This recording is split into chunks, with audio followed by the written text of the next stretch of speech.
سورہ رحمان کی پہلی 4 آیتیں بڑی خاص ہیں. سبحان اللہ. اگر آپ ان پہ غور کریں تو رب ذوالجلال نے ان 4 آیتوں میں 4 اس کیٹیگری کی بیسٹ چیزوں کا ذکر کیا ہے. مثلا پہلی ہے الرحمن. سبحان اللہ. اللہ کی انلمیٹڈ صفات ہے، لیکن ان ساری صفات میں جو صفت سب سے برتر و اعلیٰ ہے وہ رحمان ہے. کاتب علی نفس الرحمہ. کاتب علی نفس خود قرآن مجید بھی کہہ رہا ہے. سبقت رحمتی علی غضب. سبحان اللہ. وہ صفت رحمان ہے. سبحان اچھا اللہ. دوسری آیت ہے خلق الانسان. اللہ کی لاکھوں کروڑوں مخلوقات ہیں، لیکن اس میں سے بیسٹ کریشن حضرت انسان کو، خاتم المخلوق انسان ہے، اشرف المخلوق انسان کو بنایا ہے. بالکل ٹھیک. اچھا اس کے بعد فرمایا علم القرآن، بلکہ اس سے پہلے علم القرآن. اللہ نے بنی نوع انسان کی رشد و ہدایت کے لیے سینکڑوں صحائف اتارے، 3 اور کتابیں بھی اتاری، لیکن اس آیت میں ان میں سے جو بیسٹ بک آف گائیڈنس تھی قرآن، اس کا ذکر کیا ہے. ٹھیک ہے. آگے چوتھی آیت میں فرمایا علمہ البیان.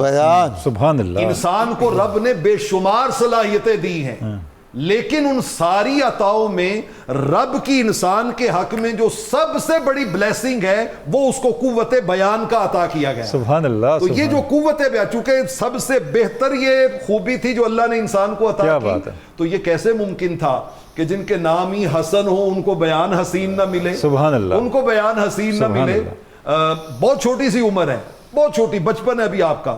تو مولا کائنات حضرت علی شیر خدا رضی اللہ تعالیٰ عنہ فرماتے ہیں کہ بیٹا آپ واز کیا کریں، خطبہ دیا کریں.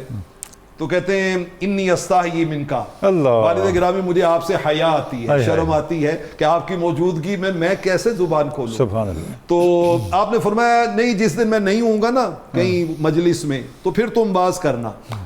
اور مولا کائنات حضرت علی شیر خدا رضی اللہ تعالیٰ عنہ مجلس سے سائیڈ پہ چلے گئے، لیکن آپ پردے میں جا کے بیٹھ گئے کہ دیکھیں آج حسن جو ہے وہ بچپن میں اپنا پہلا خطبہ کیسے دیتا ہے. آپ پہلے خطبے کی فصاحت و بلاغت چیک کریں اور نظریے کی کلیئرٹی چیک کریں. سبحان اللہ. اور اللہ پہ ایمان کا یقین چیک کریں. آغاز یہاں سے کرتے ہیں الحمدللہ الذی من تکلم سمع کلامہ. سب تعریفیں اس خدا کے لیے کہ اس کائنات میں جو بولتا ہے اس کے کلام کو وہ سنتا ہے. اللہ. ومن سکت علم ما فی ضمیرہ. سبحان اللہ. اور جو بولتا نہیں چپ رہتا ہے اس کے دل میں کیا ہے یہ بھی وہ خدا جانتا ہے. وہ خدا جانتا ہے. سبحان اللہ. من عاشا فعلیہ رزقہ. اور جو چیز بھی زندہ ہے اس کو رزق دینا اس نے اپنے اوپر لازم کیا ہوا ہے. ومن ماتا فإلیہ مآدہ. اور جو مر جائے گا اس نے کہیں اور نہیں جانا، لوٹ کے اسی کی بارگاہ میں جانا. بچپن میں ہی معرفت کا کیا درجہ ہے. یعنی آپ اندازہ لگائیے کہ تصوف کی انتہا ہے، یہ عام کلام نہیں ہے. معراج ہے، تزکیہ نفس کی معراج ہے.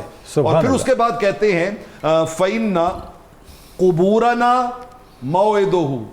ہماری قبریں جو ہیں وہ اس کا مقرر وعدہ ہے، وہ جب آئے گا تو قبروں میں جانا پڑے گا، جانا پڑے گا. ووقوفنا، اور ہمارا اس کے سامنے حاضر ہونا یہ اس کی طرف سے لازم کر دیا گیا ہے. واللہ عارضہ. اور اللہ نے سب کا حساب لینا ہے، مالک نے سب کا حساب لینا ہے.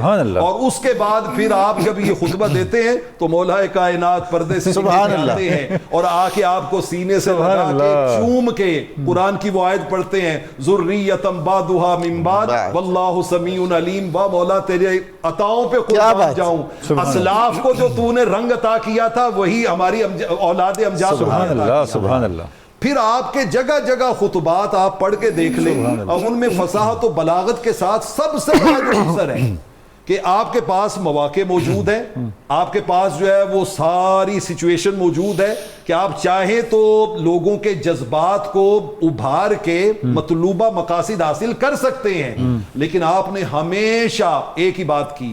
مثلا میں آپ کے جلدی سے 2 جملے ان کے سناتا ہوں کہ جب صلح ہو گئی نا آپس میں، جس کے اوپر ہم آگے چل کے تفصیل سے کلام کریں گے، تو آپ نے لوگوں کو متوجہ کر کے کہا لَوِلْ تَمَسْتُمْ مَا بَيْنَ الْمَشْرِقِ وَالْمَغْرِبِ رَجُلًا جَدُّهُ رَسُولُ اللَّهِ. فرمایا اگر تم ساری کائنات مشرق و مغرب سے کھنگال لو نا کسی ایسے آدمی کی تلاش میں کہ جس کے نانا اللہ کے رسول ہو تو میرے سوا اور کوئی نہیں ہے، میرے سوا اور کوئی نہیں ہے. اور پھر آگے ایک جملہ تنوری صاحب جس پہ میں بات ختم کرنا چاہتا ہوں کیا کمال کے قیامت تک کے لیے اپنی عصمت و عزت کو بھی سیکیور کیا. سبحان اللہ. ان کا لا یعاب احد بترک حقہ، فرمایا حق چھوڑنے والوں پہ عیب نہیں لگائے جاتے، سبحان اللہ، بلکہ کسی کا حق لینے والوں پر عیب لگائے جاتے ہیں. میں حق لے نہیں رہا، حق چھوڑ رہا ہوں. سبحان اللہ، سبحان اللہ.